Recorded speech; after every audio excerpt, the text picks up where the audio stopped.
اگر کوئی خاتون حافظہ ہیں تو کیا وہ رمضان میں نماز تراویح اپنے گھر میں باجماعت پڑھا سکتی ہیں کہ نہیں؟ دیکھیں، ہمارے فقہ حنفی کے روشنی میں محض عورتوں کی جماعت کو مکروہ تحریمی قرار دیا ہے۔ دلائل پہ میں نہیں جاتا ہوں، لیکن مکروہ تحریمی یعنی حرام کے نزدیک قرار دیا ہے۔ اس لیے خواتین کو چاہیے کہ اپنے گھروں میں ہی نماز پڑھیں۔ ہاں، اگر اطراف میں جیسے باہر کے کنٹریز کے اندر مساجد کے اندر عورتوں کے لیے تراویح کا یا جمعہ کا یا عیدین کا اہتمام ہے اور وہ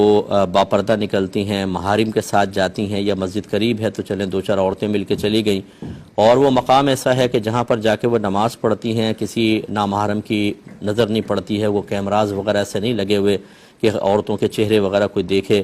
اور وہاں پہ جانا صرف یہی مقصود ہو کہ نماز ادا کریں گے، جس کی علامت یہ ہے کہ ختم ہو تو بس وہاں سے واپس آ جائیں، یہ نہیں کہ وہاں پہ بیٹھ گئیں اور دنیا کی باتیں سٹارٹ کر لیں۔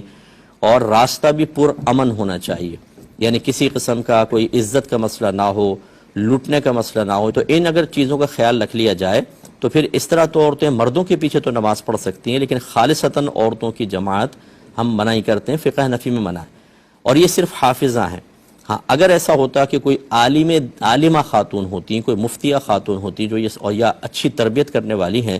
اور وہ یہ سمجھتی ہیں کہ عورتیں اپنے گھروں میں تو نماز پڑھتی نہیں ہیں کیونکہ عورتیں اچھی طرح جانتی ہیں ایک دوسری کو، اگر یہاں پر ہم جماعت کا اہتمام کر لیں اور یہ عورتیں تمام جیسے میں نے قیودات ذکر کی ان کا خیال رکھ کر آئیں، اور وہاں پر تراویح کے بعد ایک مختصر درس قرآن یا درس حدیث رکھا جائے جس میں عورتوں کی اصلاح ہو، ان کو شرعی مسائل سکھائے جائیں، ان کی اخلاقی اور کردار کے لحاظ سے تربیت کی جائے، اور امید ہو کہ عورتیں اس کو قبول بھی کریں گی، پھر اس کی گنجائش نکل سکتی ہے،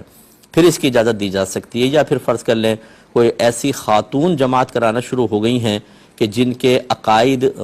مسلمانوں کے عقائد سے متصادم ہیں، صحیح نہیں ہیں، اس میں اگر کوئی اس صورت میں تو یہ حافظہ بھی اگر ہیں اور یہ سمجھتی ہیں کہ میں اگر جماعت قائم کروں گی تو عورتیں وہاں نہیں جائیں گی اور ان کی برین واشنگ نہیں ہوگی، تو پھر وہ قائم کر سکتی ہیں۔ یہ میرا جواب 2-3 دفعہ یوٹیوب پہ آپ سن لیں، تو جہاں شریعت نے کوئی مجبوری ہے وہاں سمجھ لیجیے اجازت دی ہے یا اجازت ہو سکتی ہے، اور جہاں کوئی مجبوری نہیں ہے وہاں پر عورتیں اپنے گھر میں ہی تراویح پڑھیں، یہ سب سے افضل اور اعلیٰ صورت ہے۔